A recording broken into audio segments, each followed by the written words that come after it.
Selamat malam.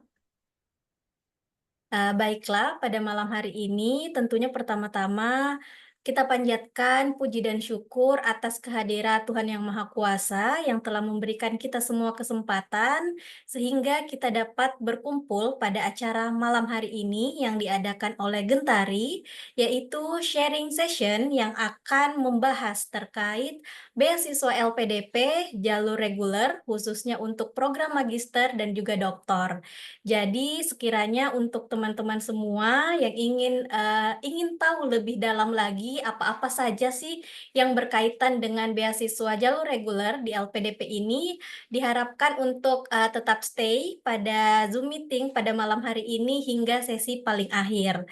Baiklah teman-teman, sebelum kita memulai acara utama kita, yaitu dari dua narasumber kita, izinkan saya Andi Desia Pranada selaku moderator pada malam hari ini yang akan memandu acara hari ini untuk sharing session pemberian materi terkait beasiswa LPDP jalur reguler yaitu S2 dan juga S3. Baiklah teman-teman, malam hari ini tentunya kita ditemani oleh dua narasumber kita yang nantinya akan saya bacakan CV-nya masing-masing. Namun untuk teman-teman semua, sebelum kita memulai acara pada malam hari ini, izinkan saya dan teman-teman Gentari untuk memberikan kesempatan kepada founder kita untuk memberikan sambutan pada malam hari ini, yang tentunya akan diwakili oleh Mbak Uma. Waktu dan tempat kepada Mbak Uma dipersilahkan. Terima kasih, Mbak Nadam. Oke, semuanya, apakah suara saya jelas? Jelas, Mbak. Oke, sebelumnya Assalamualaikum warahmatullahi wabarakatuh. Salam. Selamat malam, teman-teman semua. Saya ucapkan banyak terima kasih kepada Mbak Veronica dan Mbak Fidelita yang sudah bersedia untuk share pengalamannya dalam kegiatan sharing session di Gentari ini. Dan saya juga ucapkan banyak terima kasih kepada seluruh teman-teman yang sudah aktif berpartisipasi untuk mencari tahu bagaimana sih cara untuk lolos LPDP di jalur reguler ini. Semoga apa yang dipaparkan oleh pemateri-pemateri hebat kita pada malam hari ini dapat bermanfaat buat teman-teman semua dan bisa dijadikan sebagai jalan untuk menuju kesuksesan menjadi awardee LPDP. Saya di sini Uma, perwakilan dari teman-teman Gentari, mengucapkan semangat kepada teman-teman semua, tetap jangan pernah pantang menyerah, bahwasanya tidak ada proses yang mudah, tapi selama kita mau terus berusaha, mau terus mencoba, insya Allah akan ada jalan untuk kita semua bisa menuju kesuksesan. Tetap semangat teman-teman semua. Mungkin hanya ini Mbak dari saya. Terima kasih. Wassalamualaikum warahmatullahi wabarakatuh. Waalaikumsalam warahmatullahi wabarakatuh. Terima kasih banyak kepada Mbak Uma selaku founder dari Gentari yang telah memberikan sambutan pada acara malam hari ini. Tentunya sebelum kita memulai acara kita, mungkin ada sedikit dokumentasi dari panitia-panitia dari Gentari karena mungkin ada beberapa slide, jadi semuanya siap ya. Mungkin dibantu oleh Mas Awang ya untuk dokumentasinya. Oke, siap semua. Mungkin bisa on cam semua teman-teman. Satu, dua, tiga. Ya, untuk next slide. Satu, dua, tiga. Oke, gimana untuk Mas Awang? Apakah dokumentasinya udah selesai? Belum. Slide kedua ya. Oke, slide kedua teman-teman. 1, 2, 3.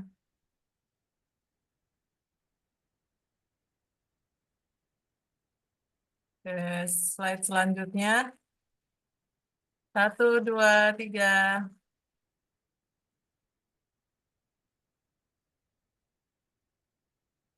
Slide terakhir. 1, 2, 3.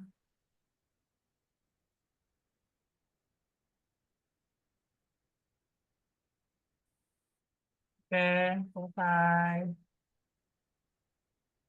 Baik teman-teman, jadi sebelum kita melangkah ke acara yang selanjutnya, yaitu pemberian materi oleh narasumber yang pertama kita, mungkin saya akan sedikit membacakan CV dari beliau, yaitu ada Mbak Fedelita Aistania Putri, sarjana kebidanan, bisa dipanggil Mbak Fedelita, di mana untuk riwayat pendidikannya dari SD, SMP, dan juga SMA tentunya berasal dari sekolah di Kota Malang.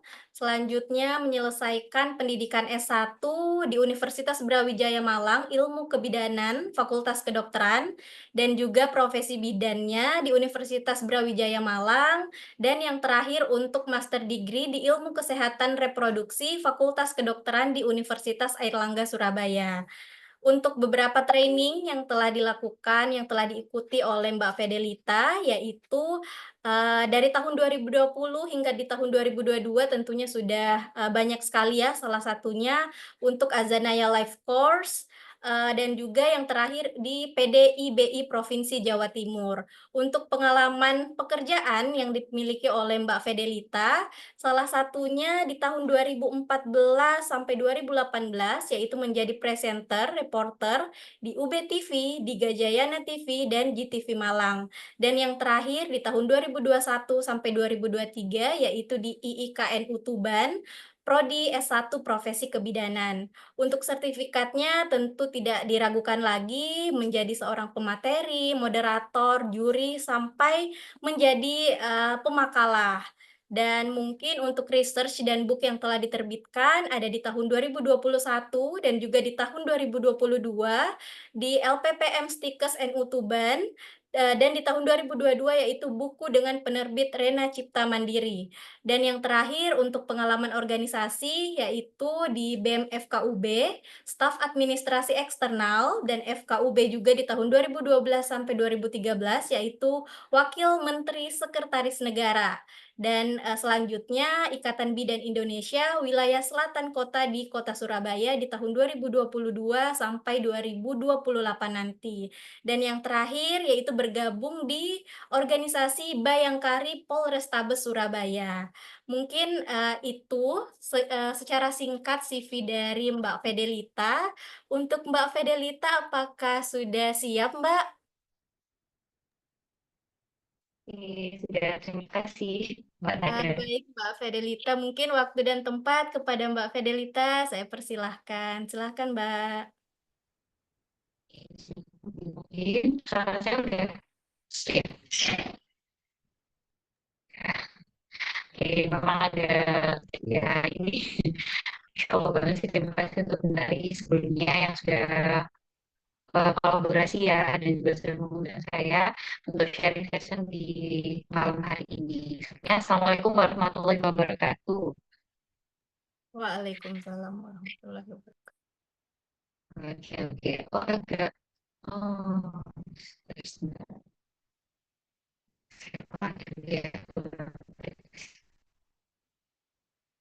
Ya, sudah lebih sedikit juga, oke ya. Nah, ini kalau bicara tentang LPDP, benar-benar satu hal yang membuat saya keren ya. Maaf, Berarti bahkan suaranya agak putus-putus. alhamdulillah saya masih ada. Iya, Mbak, Ya, masih benar-benar. keputus-putus suaranya.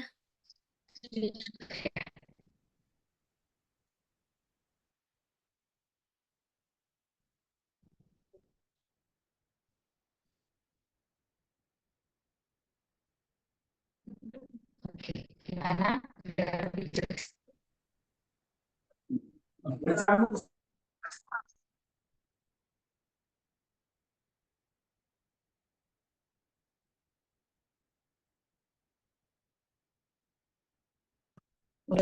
lebih suaranya Masih agak putus, Mbak.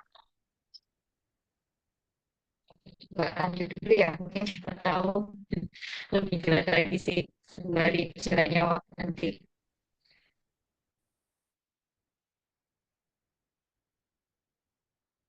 Ya, Oke, nah kalau bicara tentang beasiswa juga, ini pastinya ada endonya, apalagi seperti yang kita tahu, LPDP itu salah satu program beasiswa yang benar nggak pendek waktunya. Jadi dia ini punya timeline yang cukup panjang. Maka dari itu perlu persiapan yang juga matang dari teman semuanya. Sebenarnya lebih kah soalnya.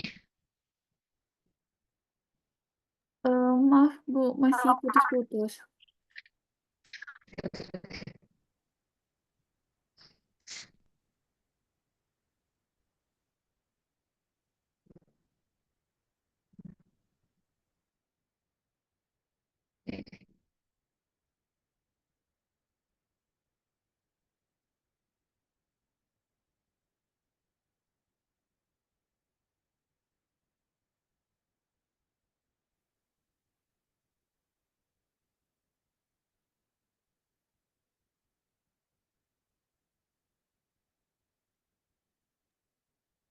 Baik teman-teman, mungkin kita tunggu sebentar ya.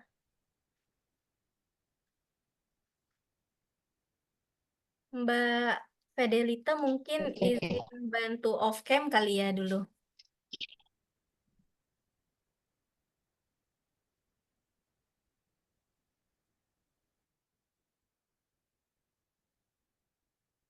Oke.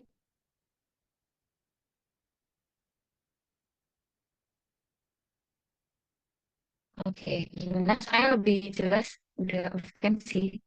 Nanti dibantu PDF-nya aja ya, yang udah dikirim deh.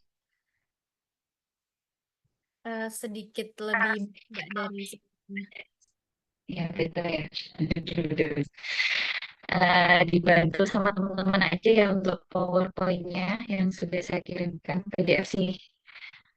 Nah, dan sebelumnya kalau saya ucapkan juga selamat datang ya buat teman-teman yang sudah hadir dan juga yang sudah meniatkan dirinya untuk menuju ke beasiswa ini. Gimana? Udah lebih jelaskah dibanding sebelumnya? Iya Mbak, jelas Mbak. Ya aman Kak, ini udah jernih suaranya. Oke, oke, siap-siap. Terima kasih. Maaf ya. Nah, kita lanjutin aja ya di slide selanjutnya.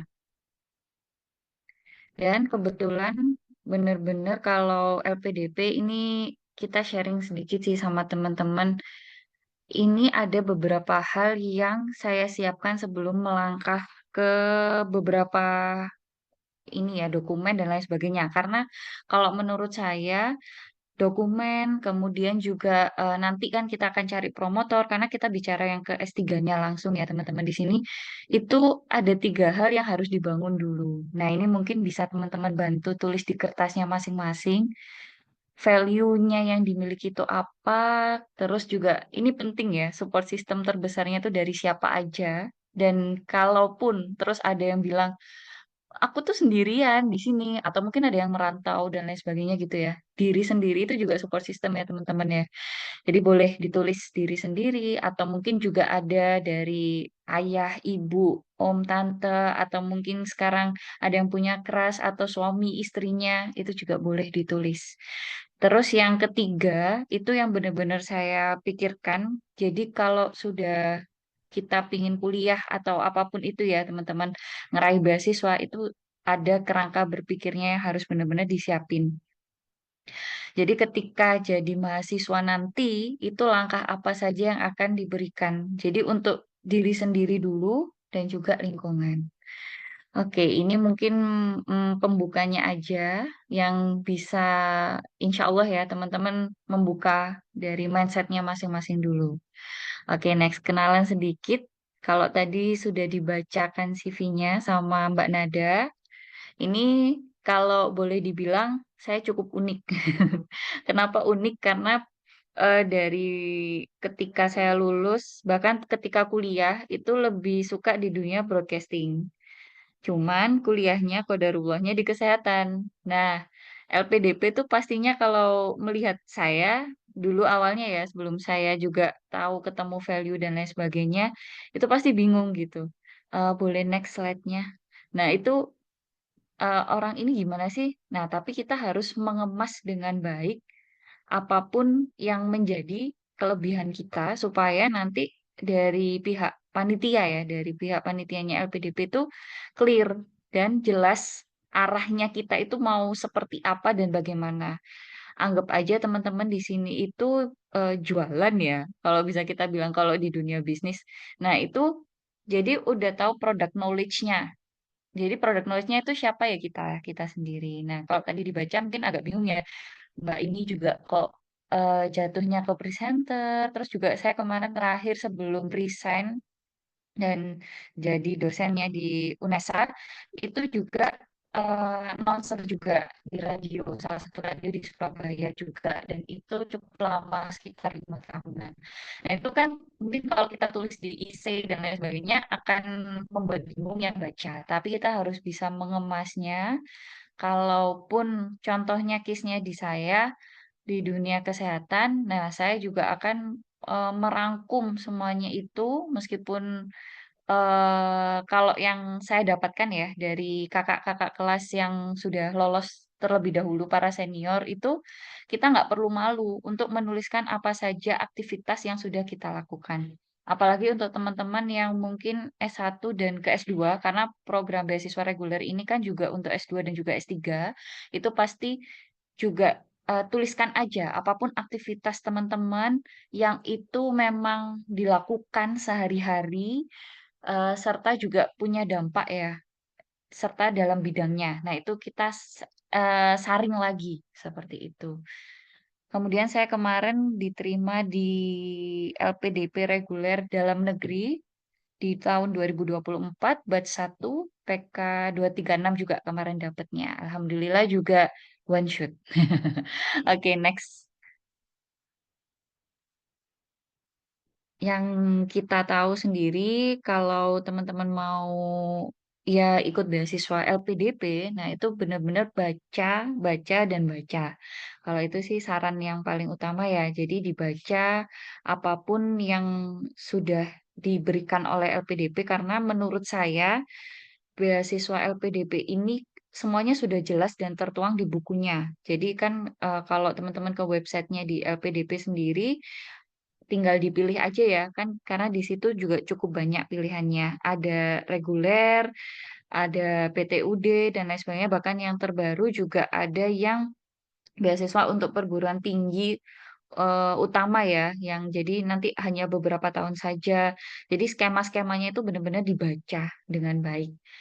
Kemudian juga kalau ini kita fokuskan ke yang S3 atau program doktor, ini kalau di book durasi pendanaannya paling lama ya maksimal 48 bulan. Tapi nanti kalau teman-teman sudah diterima itu nanti akan mendapatkan LOG itu adalah letter of guarantee itu akan tertulis 36 bulan ya teman-teman sebenarnya. Jadi ketika masuk di tahun keempat misalnya qadarullah teman-teman ada beberapa hal yang tidak selesai di 3 tahun itu maka melakukan perpanjangan. Jadi skemanya sebenarnya dari LPDP hanya 3 tahun atau 36 bulan.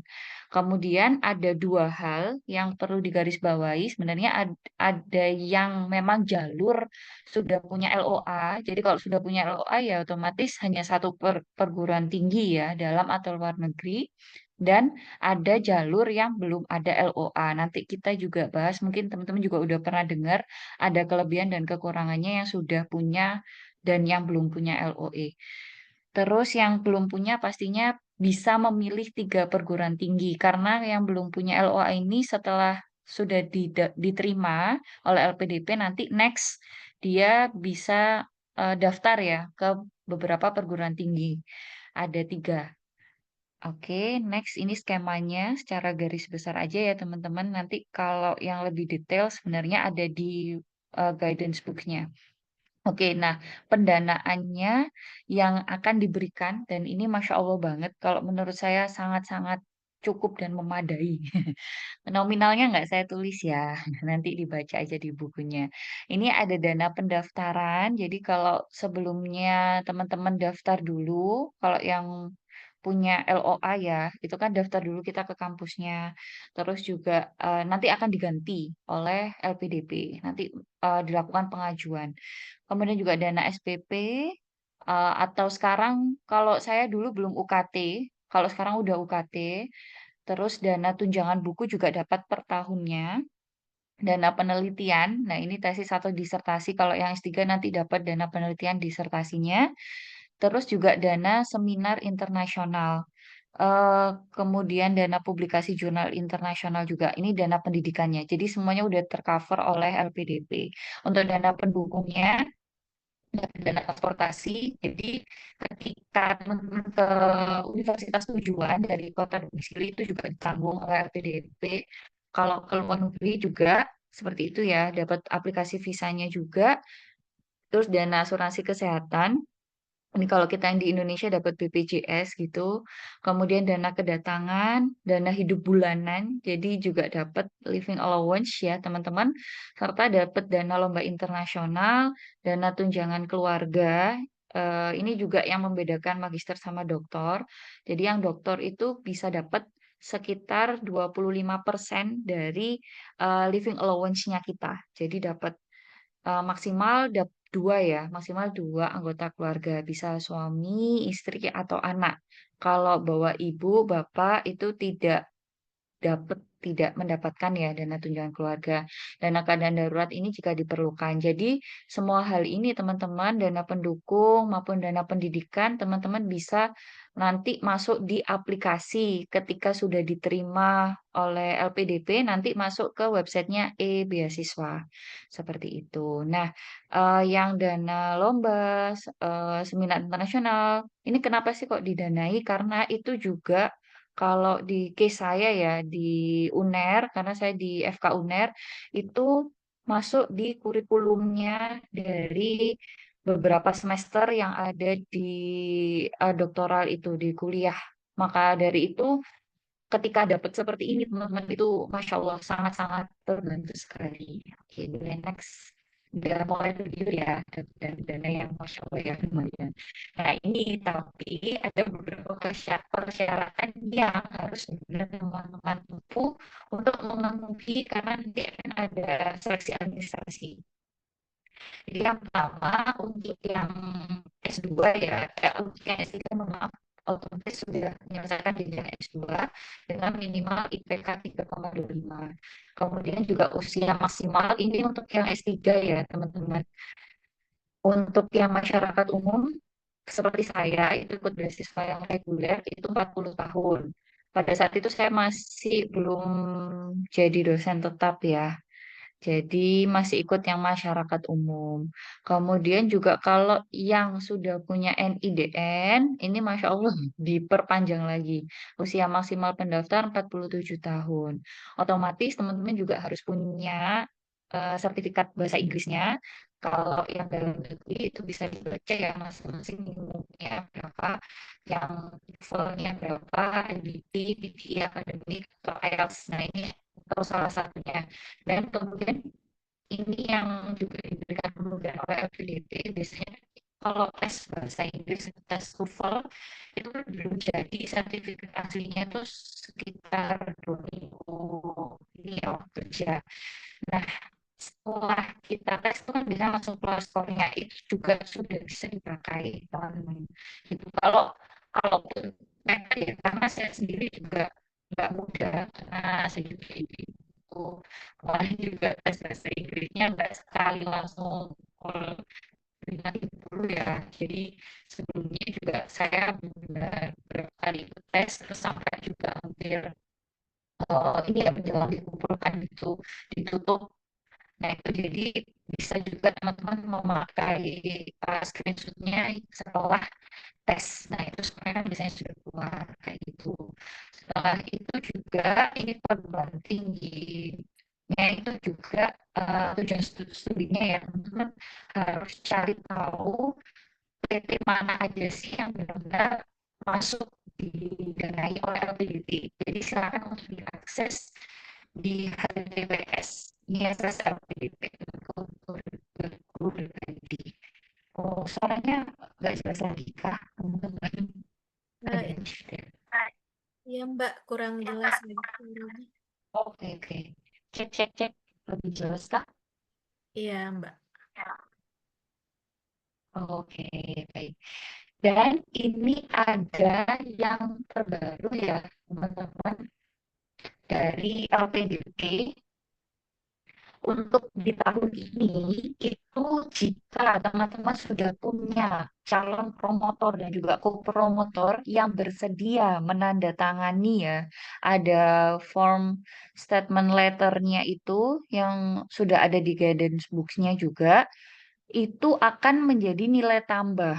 Nah, di waktu tahun saya itu masih belum ada ini. Yang ada dulu dan ini masih juga berlaku, itu ada surat rekomendasi dan diterbitkan paling lama 1 tahun dan secara online. Nanti kita akan upload ya semua itu di aplikasinya beasiswa LPDP. Nah, ini teman-teman kalau yang udah niat banget dan juga udah tahu kampus impiannya mana, monggo untuk juga kayak ya ini dulu gitu cari-cari promotornya siapa, co-promotornya siapa. Nanti ditembusi aja. Kalau bisa dapat statement letternya, alhamdulillah ini bisa jadi nilai plus. Nah ini salah satu kemudahan karena seperti yang kemarin sudah disosialisasikan oleh Kemenkeu ya, LPDP khususnya, benar-benar Indonesia saat ini itu lagi memperbanyak doktor, lulusan doktor. Oleh karena itu akan ditambah untuk kemudahan-kemudahan seperti ini. Oke, next. Gimana persyaratan-persyaratannya sudah lengkapkah? Karena udah detik-detik mau dikumpulkan ya. Boleh kasih jempol-jempol dong di chatnya. Semoga teman-teman bisa langsung meraih ya semua persyaratan ini. Atau bahkan sudah ada yang upload. Keren banget nih. Saya dulu hamin berapa hari ya? Karena ini sih agak perfeksionis ya. Jadi ada isi-isi yang dirubah-rubah lagi. Oke, nah ini yang kayaknya bisa dibantu oleh Gentari juga, teman-teman. Ada beberapa dokumen yang bisa diunggah. Kalau yang tadi ada beberapa yang diunggah ya, KTP, ijazah, dan lain sebagainya itu.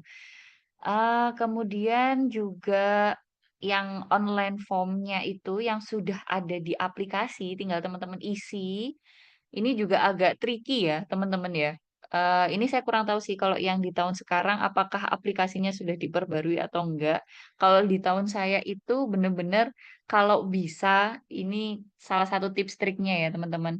Itu profil, kemudian juga yang tadi ya CV-nya itu, karena kan kita publikasi, apalagi kalau yang teman-teman dosen yang sekarang lagi ngelamar di LPDP yang S3 ini, itu kan publikasinya nggak mungkin satu aja, pasti banyak gitu kan. Jadi jangan lupa disiapkan di Word. Jadi karena saya pernah memasukkan beberapa riwayat publikasi itu kalau terputus atau kita kan biasanya masih nyari-nyari tuh sertifikat ya. Nah, ini masukin satu persatu itu langsung kalau aplikasinya lebih dari sekitar 5 menit itu langsung hilang semua. Nah, daripada ngulang-ngulang kan teman-teman, jadi benar-benar udah masukkan di Word. Jangan lupa untuk langsung di-save, langsung di-save, langsung di-save. Kayak gitu. Terus juga IC. Nah, IC-nya ini juga ya, isinya komitmen kembali ke Indonesia, rencana pasca studi, dan juga rencana kontribusi. Menurut saya ini juga benar-benar salah satu poin utama ketika diseleksi administrasi.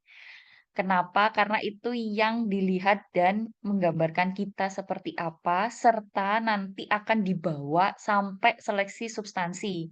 Seleksi substansi itu kan wawancara ya, teman-teman. Nanti di akhir itu yang akan dibedah dari IC yang sudah kita tuliskan. Jadi jangan sampai sudah ditulis di IC, terus kemudian kan nanti di seleksi substansi itu kita akan ada di kayak dipancing-pancing gitu, kita nggak sesuai sama isinya. Nah, itu jangan sampai ya, dons banget. Terus kalau yang S3, proposal penelitian, nah ini mungkin sembari teman-teman juga cari tahu persyaratan pendaftaran di S3, biasanya juga akan melampirkan proposal, jadi sekali jalan aja. Kalau bisa temanya jangan ganti. tema besarnya. Apalagi kalau teman-teman kan sudah punya bidang masing-masing ya. Kalau saya kan lebih bidangnya di kesehatan reproduksi.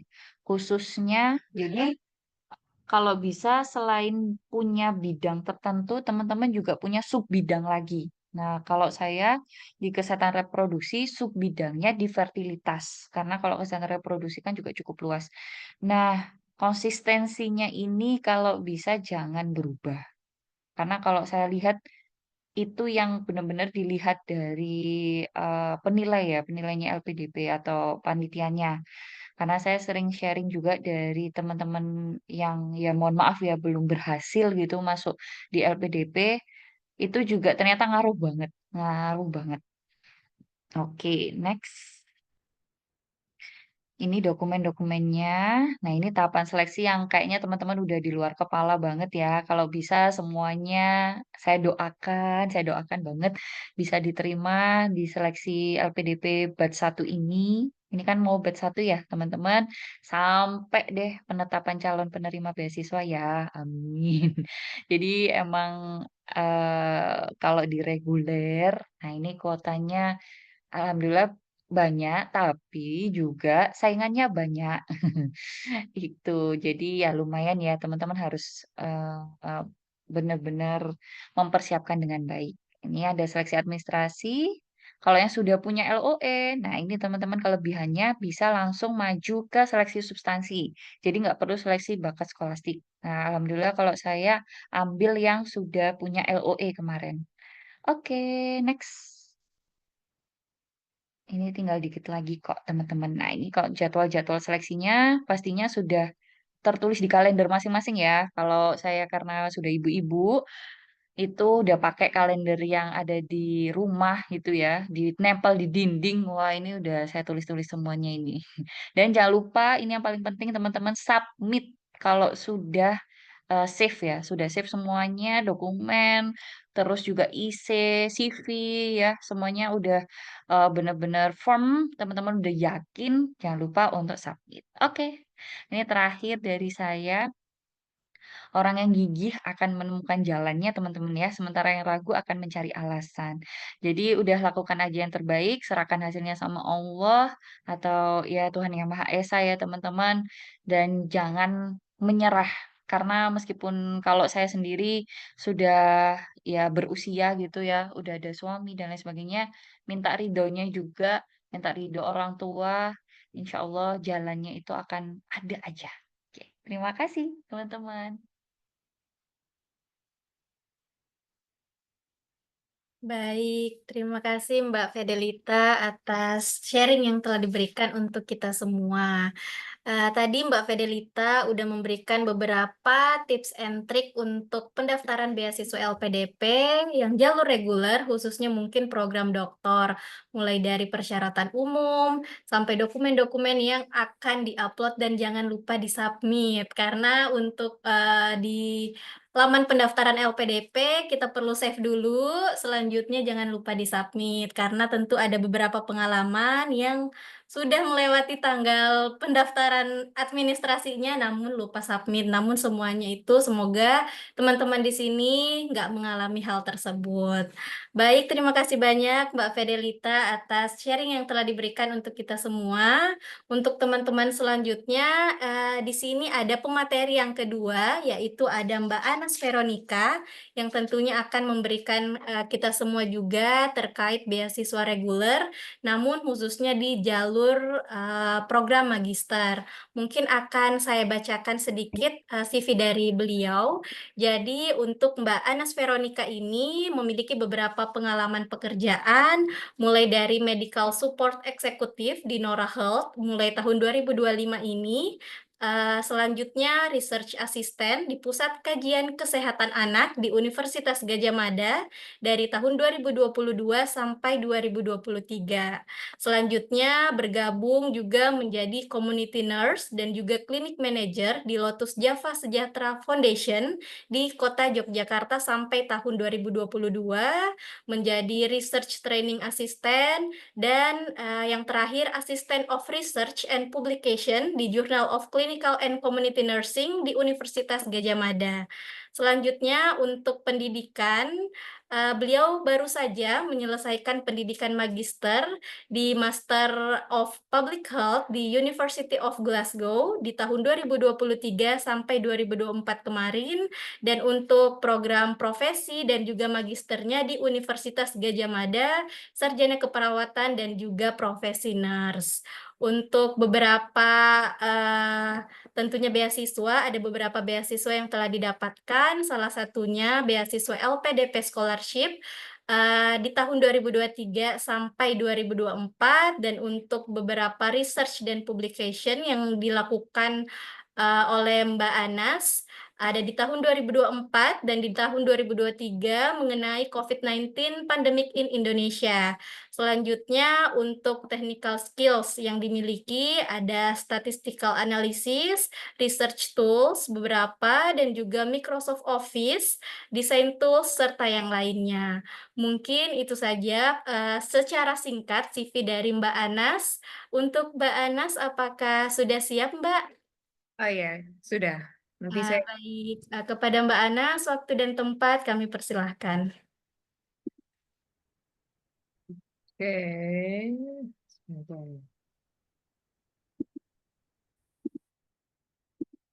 Oke, apakah sudah muncul layarnya? Sudah, Mbak. Oke, ya, selamat malam semuanya. Perkenalkan, nama saya Anas Veronica. Teman-teman di sini bisa manggil saya Anas, ya. Saya baru aja lulus, jadi saya masih baru-barunya nih lulus dari University of Glasgow. Tadi sudah dikenalkan ya sedikit oleh Mbak Desi ya. Terima kasih. Ya, jadi saya PK 215. Jadi PK 215 itu kita mulai 2023 ya. Saat itu saya seleksi batch 1 2023. Dan alhamdulillah saya diberikan kesempatan untuk bisa em, belajar di Glasgow dengan beasiswa LPDP ini. Oke, ini sedikit tentang saya ya. Jadi sudah sedikit dikenalkan untuk Meso aja. Oke, tadi kan Mbak Fedrita sudah menjelaskan banyak yang mengenai syarat-syaratnya, mengenai apa aja sih dokumen yang perlu kita persiapkan. Namun di sini saya ingin sharing aja bagaimana sih pengalaman saya selama saya mendaftar beasiswa LPDP ini. Ya, tentunya teman-teman yang di sini semuanya sudah ada di satu tahap lebih dekat untuk mencapai cita-cita dari teman-teman semuanya. Karena sudah meluangkan waktu untuk datang di acara Gentar ini.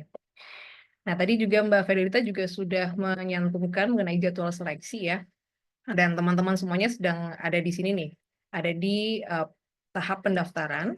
Ya, tentunya teman-teman juga sudah mempersiapkan sih apa aja dokumennya, kemudian kampusnya, tujuannya seperti di mana aja, kemudian isinya seperti apa aja. Namun sebelumnya, saya ingin tahu nih persiapan teman-teman sebelum mengikuti seminar ini ataupun sebelum mendaftar LPDP. Kalau teman-teman bisa scan barcode yang ada di kiri bawah ini, silahkan untuk share, untuk scan. Bisa nggak ya? Kalau nggak bisa, nanti saya kirimkan linknya.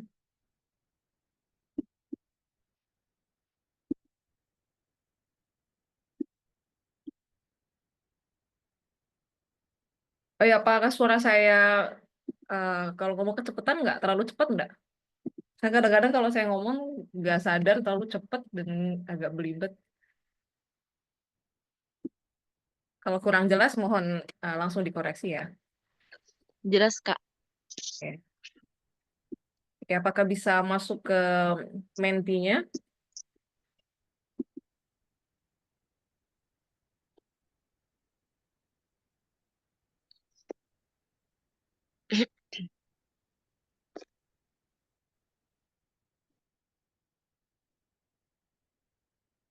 Bisa, Kak, masuk. Bisa ya. Ya, Oke. Jadi saya ingin tahu nih teman-teman di sini aku pengen ikut acara ini karena apa? Wait.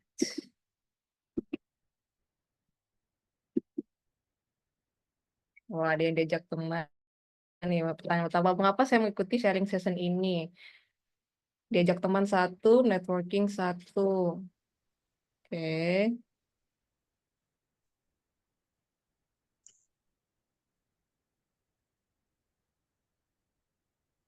Ada lagi ya.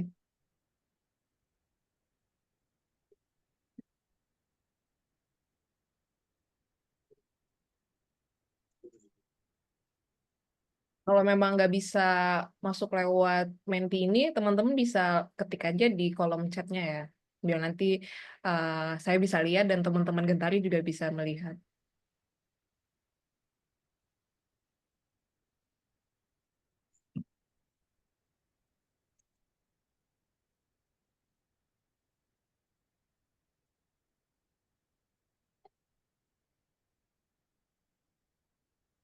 Oke, so far berarti masih banyak yang masih bingung tentang persyaratan pendaftaran LPDP dan networking ya, bagus.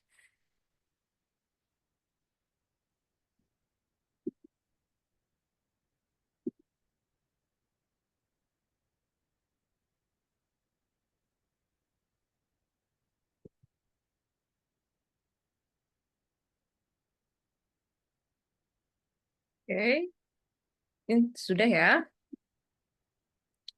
Kemudian untuk yang berikutnya, apa sih harapan saya terhadap sharing session ini? Mungkin teman-teman bisa mengetik di device teman-teman masing-masing.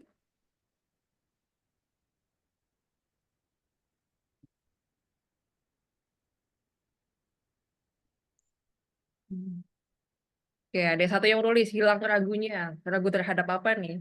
Ragu terhadap mau milih kampus apa? Oke. Yang kedua, ingin mengetahui tentang seleksi LPDP. Oke, bagus. Meningkatkan rasa percaya diri, cari motivasi.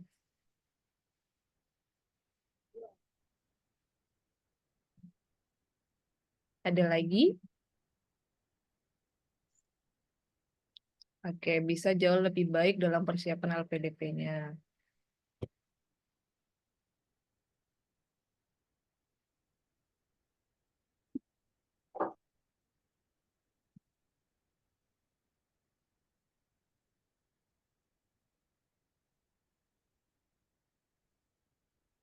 Ya, so far ada 5 respon ini ya. Oke, selanjutnya, saya ingin mengetahui teman-teman di sini apa sih kendala yang sedang dihadapi saat ini? Dari IC-nya, masih bingung menulis IC-nya, atau masih belum bisa berhasil nih mendapat surat rekomendasi, belum tahu kampus tujuannya, kan? Izin Kak, Ya, izin. ya. Layarnya memang nggak ada ya? Kakak ngebagiin layar atau enggak? Aku share layar, kelihatan nggak? Kalau di aku sih nggak kelihatan. Sorry. Kelihatan sekarang? Oke, baru kelihatan Kak. Jadi dari tadi Makasih. kelihatan. Oh ya, maaf. Oke, jadi so far kendalanya di IC, kemudian IELTS, dan lainnya. Mungkin yang menulis lainnya bisa tulis di kolom chat ya. Jadi biar kita bisa bedah nih, apa sih kira-kira yang bisa kami bantu.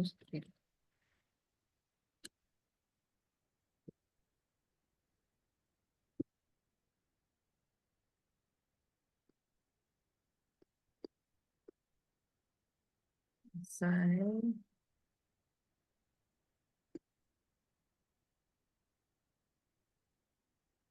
Ya, jadi dari sekian ratus respon ini, mayoritas ada di IC ya, kendala yang sedang dihadapi. Oke. Terima kasih teman-teman. Kita kembali lagi ke PowerPoint-nya. Oke, kenapa sih tadi saya ingin tahu gitu kan? Biar saya juga bisa mengakses teman-teman di sini persiapannya seperti apa. Dan diharapkan dengan waktu yang tersisa ini, kita bisa mengejar apa yang jadi kekurangan kita. Dan kebetulan kalau saya saat itu, saya mendapat beasiswa LPDP di University of Glasgow untuk program magister magister, dan untuk kampus di Glasgow sendiri mayoritas di UK eh, studinya hanya 1 tahun. Jadi LPDP mengcover semuanya selama 1 tahun. Dari living allowance, dari tentunya dari fee kuliahnya, dari insurance, kemudian ada tiket keberangkatan dan kepulangan, ada buku, dan segala macam. Tadi sepertinya sudah disinggung oleh Mbak Fidelita ya. Dan teman-teman juga bisa cek sendiri di buklet LPDP-nya apa aja sih persiapan-persiapannya dan persyaratannya. Dan oke,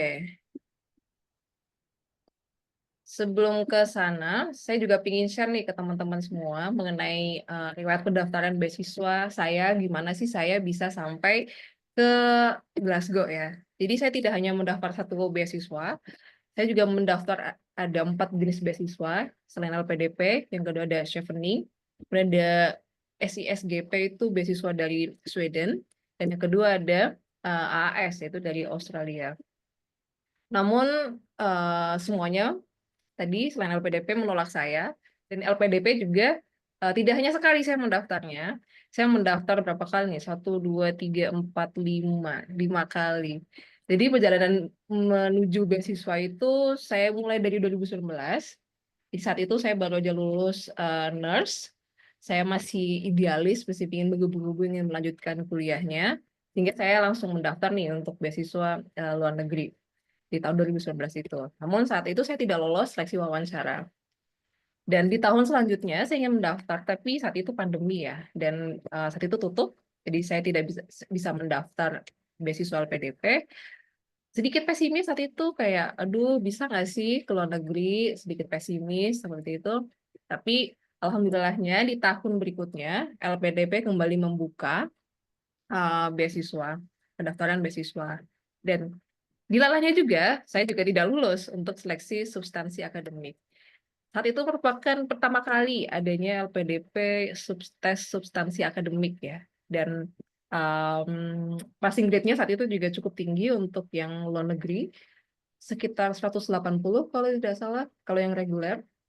Jadi memang cukup challenging bagi saya yang memang basicnya nurse dan jarang hitung-hitungan, sudah lama sekali tidak berpikir seperti itu. Dan ya itulah kenapa saya tidak lulus substansi akademik. Dan di batch selanjutnya saya juga masih penasaran nih, apa sih yang kurang, dan masih penasaran gimana cara menaklukkan LPDP dan khususnya tes substansi ini. Tapi dilalahnya lagi saya juga nggak keterima lagi karena nilainya masih belum cukup, dan passing grade-nya juga masih tinggi sekitar 180.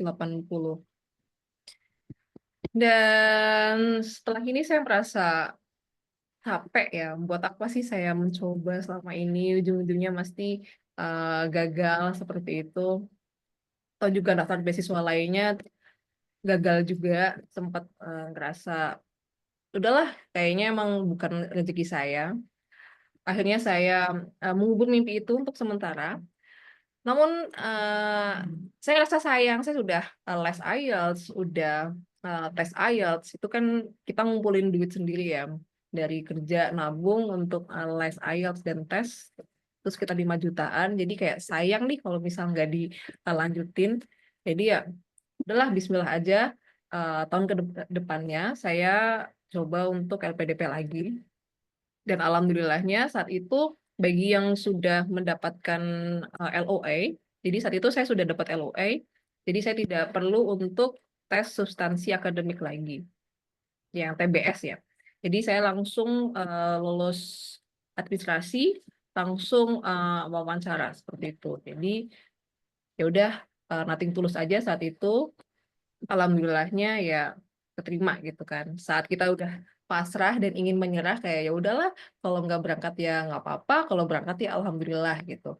Tapi ya dilalahnya lagi rezeki ya saat itu, dan mungkin Allah juga anggap saat itu saya sudah siap, jadi saya diloloskan.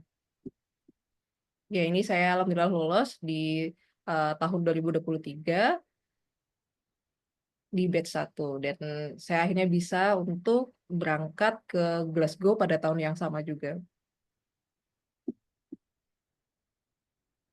Nah, dari kegagalan-kegagalan tersebut saya juga sambil refleksi diri ya, apa sih kira-kira yang menyebabkan saya itu gagal berkali-kali, ataukah karena memang saya tidak sesuai kriteria mereka, atau memang saya sendiri memang yang kurang, masih belum siap seperti itu. Sehingga saya refleksi, ternyata setelah saya berpikir, yang pertama saya alami, saya kurang memahami diri sendiri. Jadi saat itu saya masih belum tahu jurusan apa sih yang ingin saya ambil di S2. Karena keinginan saya hanya, yang penting kuliah, aku ingin kuliah S2 di luar negeri, seperti itu. Tanpa sebenarnya tahu aku tuh maunya apa ke depannya, seperti itu. Dan itulah yang membuat pertama saya gagal. Kemudian yang kedua itu rencana kontribusi kurang jelas. Ini penting banget ya untuk ditulis di essay. Jadi sebisa mungkin harus linear dengan apa yang kita pelajari. Tidak harus linear dengan ketika kita S1, namun setidaknya ada benang merahnya ketika kita menulis essay dan dengan jurusan yang kita ambil di S2. Karena saya kan S2 ya. Dan ada benang merahnya juga ketika kita menulis kontribusinya. Jadi tidak semata-mata harus menulis, nanti ketika saya lulus, saya pulang, saya akan memberikan NGO ini, NGO itu. Itu kan bagi orang yang baru lulus kan sedikit agak impossible gitu ya. Namanya juga anak baru lulus, pulang ya, ngapain lagi kalau nggak balik kerja, either balik kerja ke tempat yang semula, atau emangnya cari kerja lagi. Kan sebenarnya itu. Namun kalau misal teman-teman memang memiliki cita-cita untuk membangun NGO ini, NGO itu, tidak apa-apa, asalkan teman-teman juga menuliskan secara jelas 5W 1H-nya. Kenapa sih teman-teman membuat ini, alasannya apa, alasan pendukungnya apa, dan visi ke depannya seperti apa. Dia harus jelas dan harus siap ketika kita ditanya oleh interviewer. Kemudian yang ketiga, ini terlalu defensif saat wawancara. Ini terutama interview yang pertama ya, karena saya masih muda, baru lulus, masih idealis. Ketika interviewnya ingin menjebak saya, tapi saya malah terlalu defensif, bisa dikatakan terlalu emosional seperti itu. Dan itu tidak boleh ya. Dan yang keempat, ya tentunya tadi ya kurang persiapan dalam TBS itu, karena saya 2 kali gagal di TBS. Itulah setelah saya refleksi, saya sadar, ternyata kekurangan saya seperti itu. Dan sebisa mungkin untuk kedepannya saya berusaha agar tidak terulang lagi kurang-kurangan tersebut. Dan yang sebaiknya dilakukan, yang pertama tentunya kenali diri sendiri dan tujuannya. Teman-teman di sini tentunya sudah menentukan kan, mau kuliah di mana, kampusnya di mana, jurusannya apa. At least sudah ada gambarannya lah mau seperti apa. Jangan sampai udah di tahap ini, udah hamil berapa hari ini masih bingung menentukan kampusnya. Dan kalau misal masih bingung menentukan kampusnya, perlu refleksi diri lagi. Mau kemana sebenarnya. Kemudian persiapkan juga dokumen dengan matang yang ada di buklet LPDP-nya. Silahkan pelajari satu persatu. Ya, jangan malas untuk membaca, karena di sini kan teman-teman calon award semua harus jeli membacanya. Kalau memang ada yang ingin ditanyakan ataupun masih bingung, tanyakan saja, jangan malu bertanya. Kemudian yang ketiga, perkuat pengalaman dan skill. Ya, tentunya sambil mendaftar ini juga perkuat juga pengalaman-pengalaman teman-teman. Kalau emang ada yang kepingin jadi researcher, ya coba gali lagi pengalaman di bidang research-nya. Dan tingkatkan juga nanti skill di risetnya. Kemudian latihan wawancara ini sangat penting. Ya teman-teman nanti kalau misalnya insya Allah udah lolos di tahap TPS dan akan wawancara, diusahakan untuk mocking test ya, dengan mentee ataupun dengan teman sebayanya. Ini sangat penting ya, karena kalau kita terbiasa latihan kan jadi akan lebih lancar ketika kita diwawancarai seperti itu. Dan yang kelima nih yang paling penting, jangan takut gagal. Terus coba ya. Jadi meskipun amit-amitnya harus gagal di batch ini, ingat beasiswa LPDP nggak hanya sekali, bisa daftar ke batch yang selanjutnya, bahkan selain LPDP juga banyak. Namun ya diusahakan ya, semoga teman-teman yang di sini bisa lolos semuanya. Ya, dan untuk yang tahun ini kan kalau misal gagal di wawancara masih bisa ikut di substansi yang berikutnya kan. Dan kalau saat saya kemarin-kemarin Kalau udah gagal di batch 1, sampai ke wawancara untuk batch selanjutnya nggak bisa daftar. Jadi kalau mau ingin daftar, yang daftar di tahun berikutnya lagi. Jadi ya teruslah coba. Ya, mimpimu tidak akan hilang hanya karena 1 atau 2 kali kegagalan. Yang membuat mimpi itu sirna adalah ketika kamu berhenti mencoba. Jadi tetaplah mencoba. Ini foto saya dan teman-teman satu angkatan untuk coursing public health. Ya kebetulan saat itu ada Thanksgiving di akomodasi saya. Dan ketika saya di sana juga saya tidak melulu belajar, saya juga hobi hiking ya. Jadi saya usahakan setiap sebulan sekali minimal saya harus jalan-jalan kemana gitu biar nggak stres. Karena kuliah 1 tahun jujur itu sangat stres karena 1 term itu bisa dibilang 10 minggu, tapi kalian harus kelar semua SKS-nya. Jadi dalam 1 tahun kalian ada 3 term termasuk menyelesaikan tesisnya. Jadi bisa dibayangkan kan gimana stresnya libur semester cuma 2 minggu dan harus move on, harus nulis proposal research, harus ngelarin research. Jadi itu cukup challenging. Saya juga dapat kesempatan jalan-jalan di London. Ternyata saya alhamdulillah bisa lulus. Ya, semua karena ya usaha dan tekad sih. Ya, itu sharing session dari saya. Mohon maaf apabila ada kekurangan. Nanti kalau misal ada yang ingin ditanyakan, silahkan tanya aja di kolom chat. Ataupun bisa resen langsung. Terima kasih. Baik, terima kasih Mbak Anas atas sharing yang telah diberikan untuk kita semua. Baik teman-teman, tadi kita sudah mendengar sharing dari 2 pemateri hebat kita. Selanjutnya mungkin kita akan masuk ke sesi tanya jawab. Untuk teman-teman yang sekiranya masih ada yang ingin ditanyakan, masih ada yang kurang jelas terkait beasiswa LPDP jalur reguler, khususnya program doktor dan juga magister, teman-teman dipersilahkan mungkin raise hand terlebih dahulu untuk memberikan pertanyaannya kepada narasumber kita. Silahkan teman-teman. Oke, ini ada 1 yang raise hand, ada Mbak Arum ya. Mbak Arum Jogja. Gimana Mbak Arum? Iya Kakak, selamat malam. Assalamualaikum. Waalaikumsalam. Ya baik, Silahkan. saya ingin bertanya ke Kak Anas ya tadi yang dari Universitas Glasgow ya Kak ya. Oh ya, halo Mbak Arum. Iya, salam kenal Kak Anas. Masya Allah, senang sekali bisa menjadi awardee LPDP. Kak, ini saya izin bertanya, sharingnya bagaimana tadi terkait dengan defensif ya Kak ya, defensif pada saat interview. Kan tadi Kakak bilang kalau emosional gitu kan menjawabnya. Nah, terus mohon sharingnya Kak, contohnya itu yang kayak gimana waktu itu sehingga apa sih namanya menjadi pelajaran buat Kak Anas gitu loh.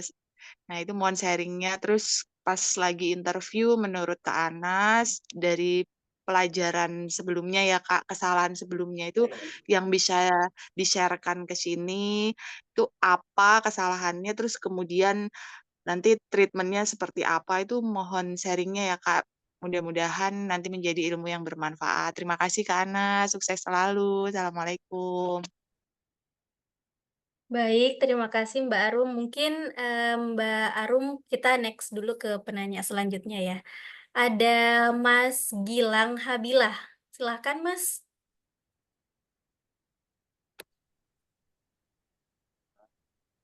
Terima kasih untuk juga pemaparannya, Kak Anas. Mohon maaf Mas Gilang, mungkin suaranya bisa diperbesar sedikit. Baik, Kak. Kurang jelas Mas. Sudah terdengar jelas belum ya? Oh iya, silakan Mas. Izin bertanya Kak Anas Hamika terkait dengan surat rekomendasi ya. Jujur saya masih mengalami kendala dalam surat rekomendasi. Karena kan di sistem waktu awal saya pembukaan di tanggal 17 Januari 2025 kemarin itu dari promotor sendiri yang mengisikan surat rekomendasi. Nah, kebetulan untuk hari ini tadi saya buka, ternyata sudah ada dua menu opsi ya. Jadi kita bisa upload sendiri untuk surat rekomendasinya gitu. Nah, terkait surat rekomendasi sendiri itu apakah boleh ditandatangani oleh 3 atau lebih dari 1 promotor seperti itu, Kak? Dan untuk biodata promotornya sendiri yang dicantumkan hanya 1 aja yang di situ atau memang harus semuanya gitu. Jadi di menunya itu hanya boleh mencantumkan 1 promotor gitu. Tapi ada upload surat rekomendasi yang didapatkan gitu. Terus untuk pertanyaan yang kedua itu terkait dengan esai. Untuk esai sendiri saya masih mengalami beberapa kendala. Jadi sebenarnya sudah beberapa kali ya direview oleh Wardi LPDP yang sebelumnya yang merupakan kakak tingkat saya gitu. Tapi di situ saya mendapatkan feedback yang ini masih bisa dikembangkan. Dalam hal pengembangannya itu masih terkendala. Sekiranya mungkin ada tips and trick dari kakak-kakak sekalian terkait dengan penulisan esai seperti itu, Kak. Terima kasih. Baik, terima kasih Mas Gilang atas pertanyaannya. Mungkin pertanyaannya sebelum dijawab oleh narasumber kita, ada penanya ketiga, ada Mbak Astrid. Silakan Mbak. Baik, makasih Kak. Izin bertanya yaitu lebih ke pemilihan kampus sih Kak. Aku izin boleh untuk Kak Andi Desya Pranada yang dari UGM juga Kak. Untuk Kak Desya ya. Kak izin kenapa Kakak memilih kampus UGM dan kenapa bukan di daerah Kakak sendiri? Apa alasan Kakak? Karena saat ini aku terkendala di pemilihan kampus Kak, yaitu aku mau antara memilih kampus Universitas Hasanuddin atau UGM Kak. Dan pertanyaan kedua itu Kak untuk itu aja sih Kak dulu. Oke, terima kasih Kak. Baik, terima kasih Mbak Astrid. Mungkin untuk pertanyaan pertama oleh Mbak Arum, mungkin untuk ke Mbak Anas ya. Contoh pelajaran yang bisa diambil dan apa yang bisa di-share terkait pengalaman saat interviewnya dan bagaimana treatment yang dilakukan oleh Mbak Anas untuk bangkit mungkin ya setelah menghadapi beberapa kegagalan di batch-batch sebelumnya. Kepada Mbak Anas, silahkan Mbak. Oke, baik, terima kasih ya. Oke, Mbak Arum. Jadi saya kan interview bisa dikatakan 3 kali ya untuk LPDP. Dan baru yang ketiga saya lolos. Dan yang pertama saat itu saya ingat sekali saya mendaftarnya saat itu bukan di Glasgow. Jadi saya kampusnya yang lain di London saat itu. Dan jurusan yang beda. Saat itu ditanya, saat itu kan saya ingin jadi dosen ya. Jadi tapi sambil praktik seperti itu. Dan wawancara menanyakan kepada saya, emang bisa untuk perawat jadi dosen sambil praktik? Setahu saya kan yang bisa itu cuma dokter. Tentunya saat itu saya terpancing ya, karena setahu saya kan perawat dan memang tidak ada aturan yang melarang kalau misalnya perawat selain jadi dosen juga bisa praktik mandiri seperti itu. Dan saat itu saya karena sudah lelah mungkin ya dan masih menggebu-gebu jawabnya agak ketus gitu. Jadi mungkin itu yang kurang enak didengar oleh interviewer. Kan seharusnya kita harus tetap stay calm, kemudian tidak boleh pancing emosinya lah. Gimana sih caranya mengolah kata agar kelihatannya tetap positif meskipun kita berbeda pendapat seperti itu. Dan yang kedua, saya gagal karena rencana kontribusi saya yang masih belum jelas. Saat itu saya baru aja resign dari pekerjaan saya di Jogja, dan ketika saya interview, saya sedang belum ada kerjaan yang tetap. Jadi, kan interviewer jadi bingung nih, kalau misalnya mau lolos, yakin kan nih bisa mau kontribusi? Sekarang aja masih belum ada kerjaan gitu.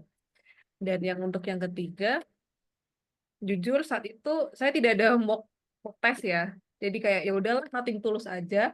Bahkan interviewnya seperti ngobrol sama teman seperti itu.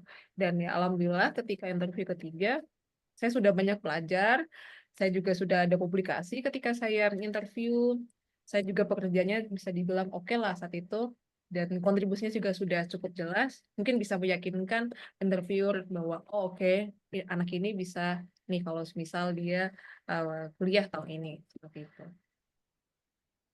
Itu sih Mbak. Oke, Mbak Arum, gimana Mbak Arum? Ya, baik. Terima kasih, Kak Anas. Nah, baik. Selanjutnya di pertanyaan kedua oleh Mas Gilang mengenai surat rekomendasi dan juga tips dan trik penulisan esai. Mungkin Mbak Fedelita, saya persilahkan Mbak.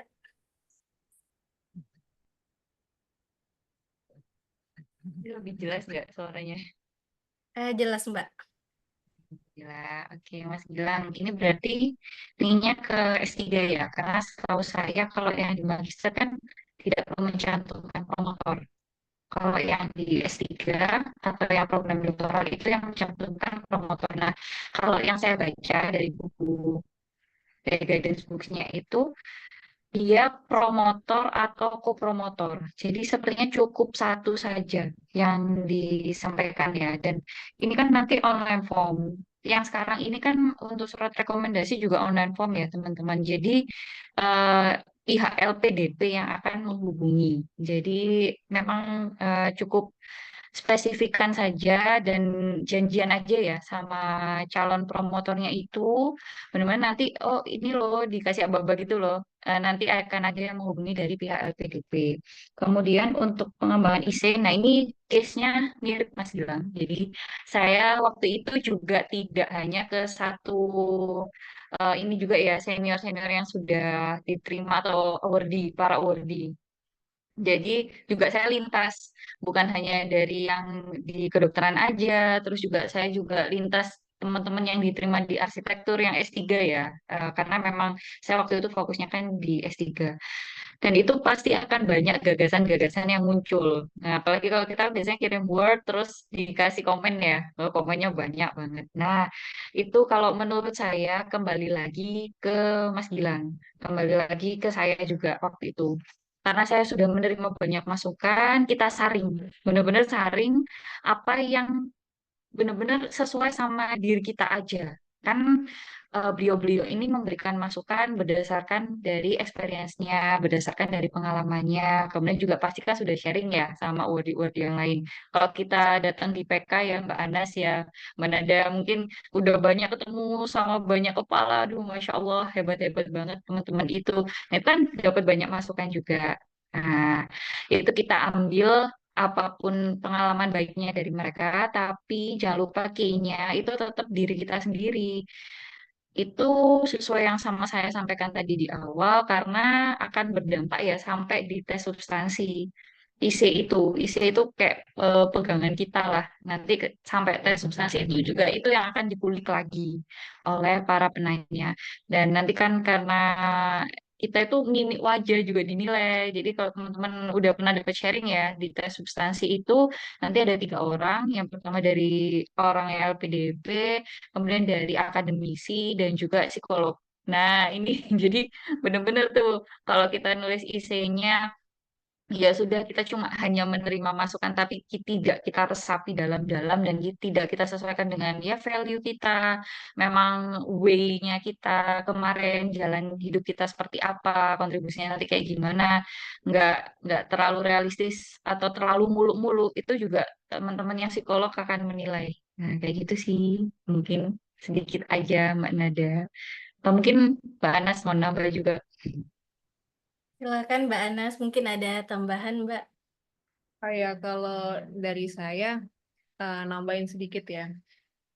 Jadi kalau kita menulis paragraf itu pastikan satu paragraf itu sudah ada intinya. Jadi masing-masing paragraf itu sudah ada kalimat utamanya, kemudian kalimat berikutnya itu kalimat pendukung gitu. Jadi jangan sampai muter-muter, terus intinya mana gitu. Jadi usahakan setiap paragraf sudah ada key point-nya dan nggak membingungkan gitu. Dan di akhirnya juga tulis kesimpulannya. Jadi kalau bisa di awal ataupun terserah ya teman-teman mau menulis induktif atau deduktif, tapi dalam satu paragraf at least ada key point dan ada rangkuman sedikit gitu yang merangkum satu paragraf itu. Itu aja. Oke, terima kasih Mbak Anas, Mbak Fidelita. Gimana untuk Mas Gilang? Apa Mas Gilang masih ada? Baik, sudah jelas ya. Kak, terima kasih banyak untuk jawabannya serta arah. Baik, selanjutnya pertanyaan ketiga ada dari Mbak Astrid. Mungkin ke saya ya. Kenapa memilih di Universitas Gadjah Mada, bukan di lingkungan saya sendiri? Sebelumnya mungkin saya dan Mbak Astrid dari lingkungan yang sama ya. Saya dari Makassar. Kenapa nggak memilih Universitas Hasanuddin? Jadi yang pertama, kan saya di bidang farmasi ya. Nah, di bidang farmasi itu ada beberapa bidang, salah satunya mungkin saya sesuaikan dengan minat saya. Minat saya lebih ke farmasi klinis. Nah, saya cari tahulah farmasi klinis yang ada di Indonesia, di kampus apa saja. Nah, salah satunya itu ada di UGM, mungkin ada di Unair juga, dan ada di Pajajaran. Nah, tapi sebelum saya menentukan pilihan saya di UGM, tentunya saya mencari tahu apa yang mau saya tuangkan di esai. Nah, yang saya tuangkan di esai itu mengenai urgensi, mengenai mungkin saya sebutkan secara spesifik, misalnya penyakit jantung.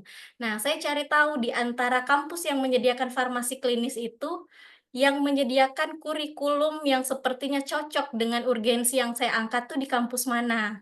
Jadi kita sesuaikan. Jadi untuk pemilihan kampus itu bukan sekedar karena saya ingin tinggal di dekat rumah, karena saya mau jalan-jalan di Jogja, bukan. Jadi tolong sesuaikan kurikulumnya dengan apa yang ingin kita dapatkan. Dan tentunya nanti disesuaikan lagi untuk rencana kontribusinya. Jadi untuk teman-teman yang ingin memilih kampus, jangan sampai salah pilih, karena pengalaman kemarin waktu substansi, hampir 60% yang dipertanyakan kenapa memilih UGM, kenapa bukan Pajajaran, kenapa bukan yang lainnya. Itu mungkin dari saya, Mbak Astrid. Gimana Mbak Astrid?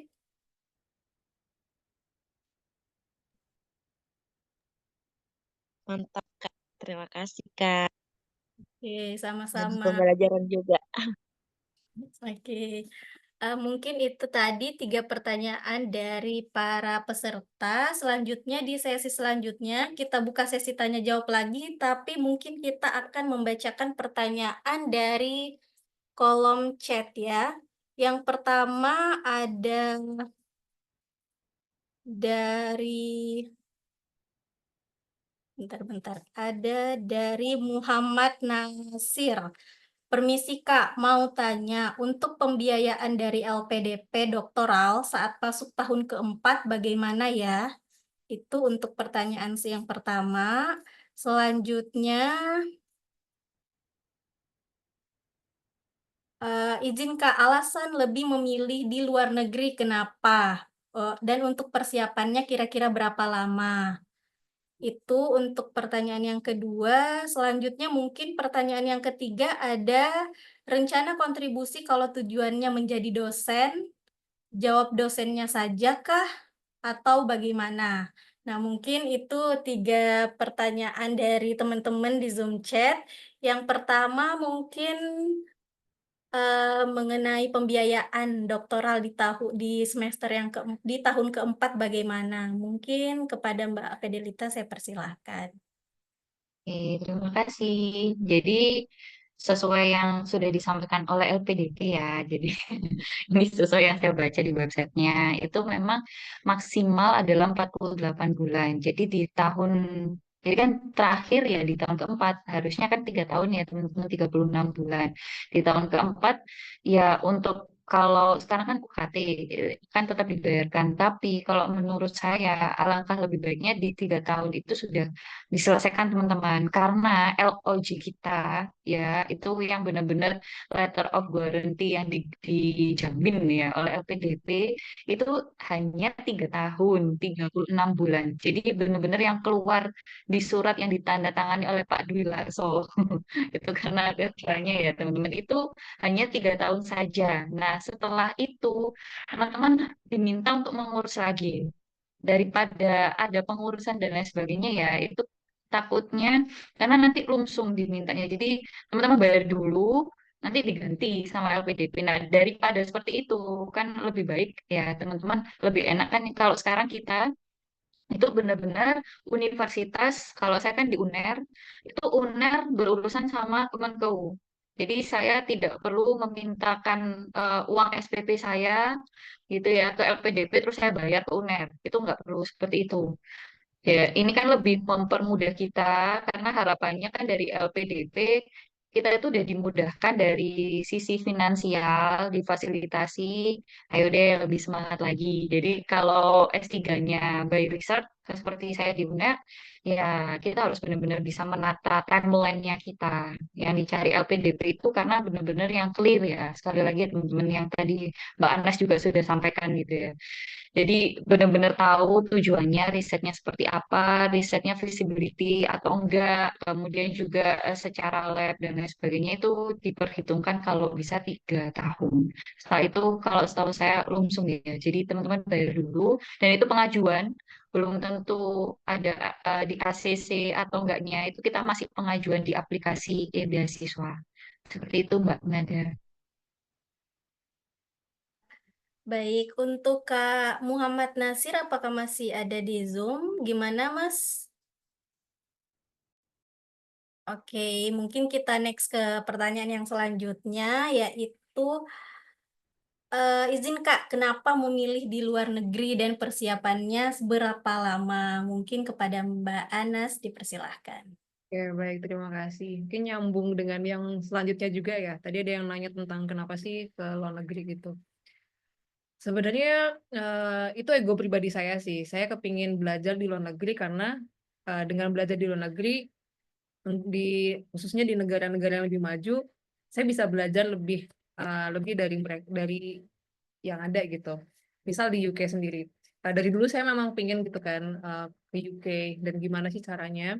Dan ya itu salah satunya ya dengan sekolah. Dan kebetulan juga saya kuliah sekolahnya di bidang kesehatan dan di UK juga salah satu kiblatnya di bidang kesehatan. Kan either di UK, Australia ataupun Amerika ya. Tapi saya kurang cocok dengan Amerika dan Australia. Jadi saya prefer ke benua Eropa. Jadi kenapa saya kebanyakan daftarnya di Eropa seperti itu. Dan untuk di UK sendiri banyak sekali kampus-kampus top dunia di UK ya. Dan untuk di Glasgow sendiri dia itu masuk ke Russell Group. Jadi Russell Group itu kayak Ivy League kampusnya yang ada di Amerika. Jadi tapi ini Russell Group itu yang ada di UK seperti itu. Dan Glasgow salah satunya. Dan untuk kuliah di UK juga itu hanya 1 tahun ya. Saya juga mikirnya, aduh ngapain sih kuliah lama-lama, udah 1 tahun aja untuk dapat gelar gitu kan. Jadi ya itulah kenapa saya milih di UK khususnya di Glasgow. Dan kenapa di Glasgow? Karena jujur saat itu untuk mendaftar kampus luar negeri itu juga kita ada yang bayar, ada yang enggak ya. Dan saya juga sempat dapat LOA dari King's College dan itu juga membayar ya dan bayarnya juga tidak murah ya di atas 1 jutaan seperti itu. Dan semakin bagus kampusnya mayoritas harus membayar biaya untuk pendaftaran saja. Dan untuk di Glasgow waktu itu gratis jadi saya adalah daftar Glasgow, mereka juga bagus juga kampusnya, risetnya juga oke, jurusannya juga oke. Tanpa saya riset dulu nih Glasgow tuh kotanya seperti apa. Jadi saya hanya fokus di kampusnya gitu sih. Itu aja cara saya filternya. Oke, mungkin dari Mbak Dian yang memberikan pertanyaan, gimana Mbak? Mbak Dian dari Mbak Atul tadi. Oh iya. Izin suaranya masuk nggak ya, Kak? Masuk, Mbak. Iya, oke, untuk jawabannya udah cukup menjawab sih Kak, cuman lebih ke untuk persiapannya, untuk persiapan akhirnya Kakak itu lebih memilih untuk di luar negeri itu dari ya kayak mulai IELTS dan lain-lain itu memang dari awal lulus, S1 memang udah ada niat untuk langsung lanjut S2 di luar negeri atau memang waktu perjalanan, setelah lulus itu tadinya emang, ada niat di dalam ada niat lain gitu, Kak? Maksudnya persiapan untuk akhirnya bisa memenuhi semua persyaratan itu berapa lama? Itu aja sih, Kak.